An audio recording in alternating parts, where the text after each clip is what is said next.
Basketball Show, everyone. My name's Griffin Porter, and just before we get into the show today, we got to thank our friends at BioSteel for sponsoring the OUA. BioSteel is redefining sports hydration, and as the official hydration partner of the OUA, they are supporting the next generation of Canadian athletes. Their zero sugar, high quality products help athletes perform at their best. Make sure you check out biosteel.ca/OUA for more info. We got a great show for you today, folks. Connor Vreeken is here, and we had a great weekend of games that we got to get into. There, of course, we'll start in St. Catharines, where all the headlines were made last weekend on the women's side. Those big games lived up to the billing. The Badgers first defended home court against the GGs. They took a tough punch from Ottawa star Natsuki Suzuki, 20 points, 9 rebounds, 4 assists. What a game from the GG's superstar. But there was a team effort from Brock. Angeline Campbell had a double-double. They won an instant classic 2-point game. Really exciting, really great basketball there. But unfortunately for Brock, their undefeated season came to an end the next day as the Carleton Ravens rolled into town, our defending national champs. Jacqueline Urban, 21 points and 14 rebounds for Carleton in that one. Statement win for the Ravens. Brock, however, bouncing back with a Wednesday win over Laurier. You don't often get those Wednesday games in the OUA, so that's fun to pick up a Wednesday win. Elsewhere around the women's side of the OUA, Western got a win over U of T as friend of the show, Jenna Button, recently hit 1,000 career points in the OUA. Congratulations to Jenna. And Guelph picked up a nice win against Lakehead to improve to 6-1. Great things happening for the Griffins. Over on the men's side, that Brock-Ottawa game was a great one as well. Devontae Hackett put up 18 points off the bench to lead the Badgers. In other parts of the province, Laurier beat Ontario Tech in a big win for their season. That OUA East is looking absolutely crazy right now. And Carleton beat Brock, speaking of the OUA East, to continue the Ravens' undefeated season. They had an off year last year, but so far they're looking like they're back. And coincidentally, our guest this week knows a thing or two about winning with the Carleton Ravens. Here's my chat. And making his triumphant return to the OUA Basketball Show, an old friend of the show, Connor Vreeken. It's so good to see you again, my man. How are you doing? Welcome back to the show. Good, man. Thanks for having me back on here. Yeah, it's great to have you back. The last time we talked to you, we were fresh off celebrating Carleton University's 17th national men's basketball title. You had just played a pivotal role in winning the 2023 U Sports National Championship, and it's been a crazy year and a half or so for you since then. Just quickly for the people at home, do you want to walk us through a bit of what you've been up to? Yeah, sure. So following that year, with that kind of core crew of guys, and me, Grant, Elliot, and Aiden, we kind of all decided to move on and start our professional careers. So last year, I signed with a team in Cyprus and started my year off there. I was there for about 3.5, 4 months. Unfortunately, I got injured, and it's one of those things where I would have rather gotten healthy and rehabbed back home in Canada. So we decided to end the contract, and I came home. And then, as I was getting better, like the Kingston basketball community is something that means a lot to me. So started doing some coaching back home in Kingston and working with the youth players, which kind of has led into the past year. So it's been a lot of fun. And of course, you went over to Cyprus. You got that start to your career there before the injury. Scored 24 points in your debut. Had a great start to the season. I know that for so many OUA players, that is the goal once they finish their time at university. And you have gotten to live it so far and are definitely going to get back, I think, if you get the right opportunity there because you're a great player.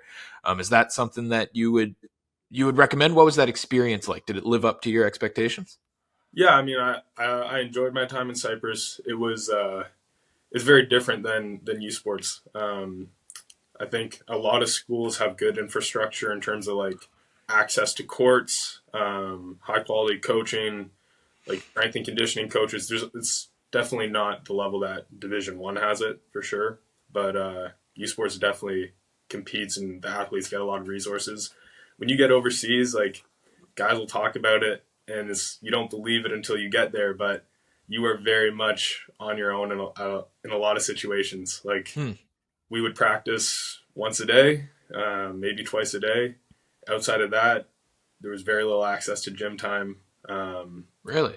yeah, we had a strength and conditioning, like not really quite the same as an S&C coach back home, but and she was great. She gave us good workouts, but it wasn't the same kind of thing where you're in the weight room with your coach all the time. There's a lot of like you have to take control of your own training and your own performance. So um, if you're gonna do it, be ready that in those lower levels, those starting leagues, like it isn't always sunshine and rainbows. You know, like it's hard. Right.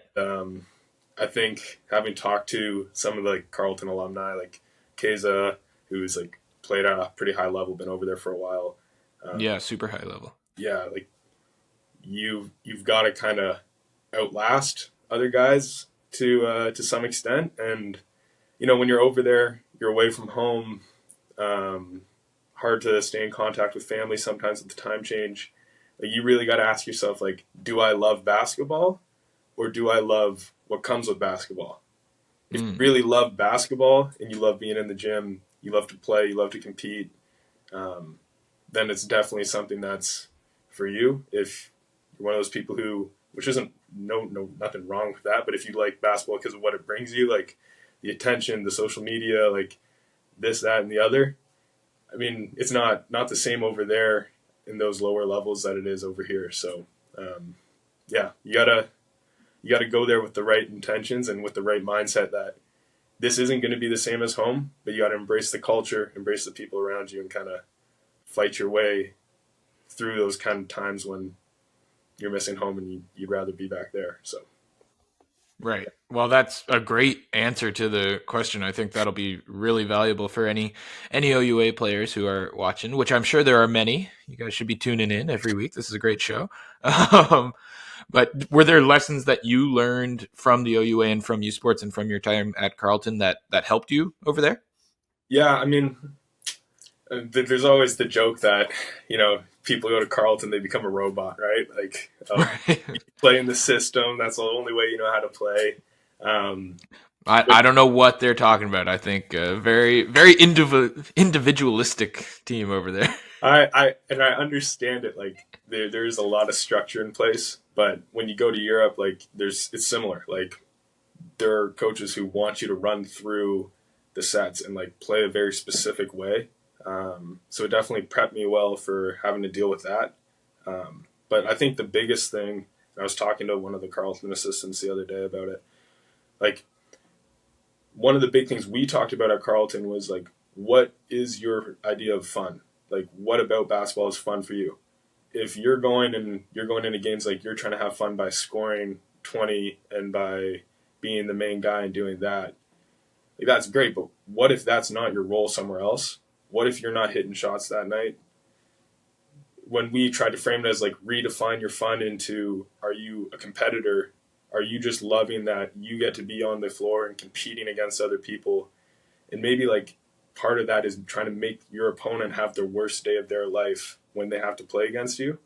Right. When that's your fun, it's a lot easier to kind of go into different situations. So I think my time at Carleton was very valuable in terms of that and like being a competitor and finding ways to impact winning without just like having to score the ball. So that was very valuable going into this. Absolutely. Yeah.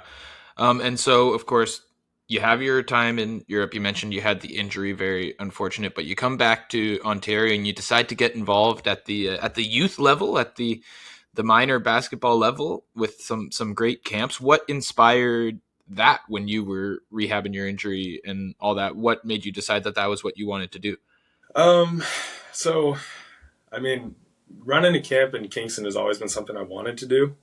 It was difficult to do while I was in university because, we train for June all the way up until the start of the season in November. So there wasn't time to be able to come home and do that. Right. But like when I was younger, when I was in grade 5 and 6, there was I'm going to shout out two OG Carleton legends in my book, Stu Turnbull and Rob Saunders. They're Okay. two Kingston guys. They went to my high school.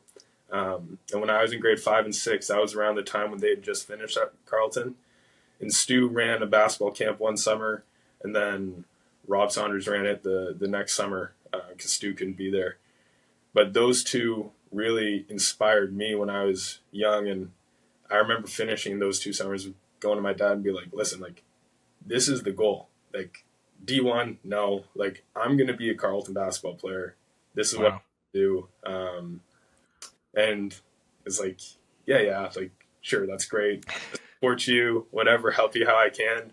And then I really like focused on that. So it's a way to give back to the community, but also hopefully, like, you never know what impact working with a set of kids is going to have. So it was a way to give back to the game, but hopefully inspire some youth in Kingston to try to like shoot for more, really try to explore what is the highest level that I can go play at. So that was kind of the idea behind it. Yeah, I love that, man. I love that story. Doing a little low key recruiting for Carleton, trying to get the next Connor Vreeken to become a Raven. I like that. I don't think they want to be the next Connor Vreeken, but they could do a lot worse.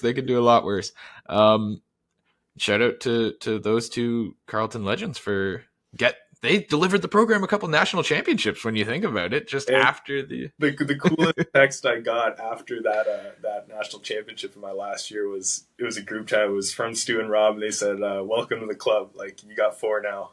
Like, congrats." That's awesome. That's so incredible. Pretty cool for me. Yeah.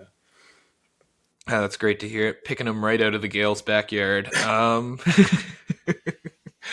But. So last year you got to build your staff roster. You got a ton of like OUA and U Sports alumni and legends in there to help. How fun was that to sort of put together a team of counselors for your basketball camp? That definitely fun. I mean, stressful leading up to it. Like you never know who's going to be available, who's not, especially with CBL.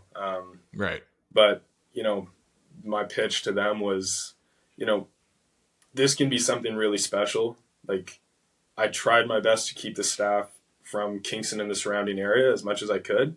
That's awesome. And I think, like, there's very few people out there who are, like, playing high-level basketball who are going to be like, no, I don't want to give back to my community, right? So, right. It was just, hopping on phone calls, being like, this is what I'm trying to, like, what I want to accomplish with this camp. I think you could be a great person to help with it. And not really picking people based off their ability on the court. Now, all the staff there are pretty solid players, so that's helpful. But they're good people, and that's like, you, as a parent, you want your kid to interact with successful people who are also good people who can be role models. So I think we did a pretty good job of doing that at the same time too. Yeah, fantastic. Do you want to, just before I let you go here, you want to plug the name of the camp? What should parents out there be looking out for? It's YXU Basketball Camp. I know I talked to some people in Ottawa already because I coached there a little bit. It's not an overnight camp. For structure to do that, I wish I could, but if people are available and they want to come make the trip down to Kingston, it'd be great to have some more campers next year. So. Yeah, well, if you can drive to Kingston, I can't imagine a better basketball education from a great group of counselors. Connor, thanks so much for taking the time today. I really appreciate it. It's great to talk to you again. Yeah, no problem, man. Thanks for having me. Thanks again to Connor for coming back onto the show. It was great to talk with him again. Great to get that alumni perspective, the pro player perspective. Hope you guys enjoyed that one. For our games to watch this weekend, let's go out to Oshawa on the men's side as the 7-0 Thunderwolves take on a tough test in the Ontario Tech Ridgebacks. And then on the women's side, we've got Mac headed to Ottawa to play Carleton. You know that one's going to be a great game. Thank you guys all so much for watching. Just before we go here, we are recording this show on Thursday, November 21st, and the entire Canadian basketball world woke up to some very, very sad news this morning that Chad Posthumus tragically passed away this week at the age of 33 years old. Chad never played in the OUA. He played his university basketball at UBC and in the NCAA, but he was such a huge part of the Canadian basketball family, this great community. And he was beloved by basketball fans all across Canada, especially in his home province of Manitoba and his hometown of Winnipeg. He was the first ever signing in Winnipeg Sea Bears history in the CBL. He was their captain. He just meant so much to so many. So we'd like to extend our condolences to Chad's family and everyone who loved him. It's a terribly sad day for the Canadian basketball community, and we just wanted to give our condolences.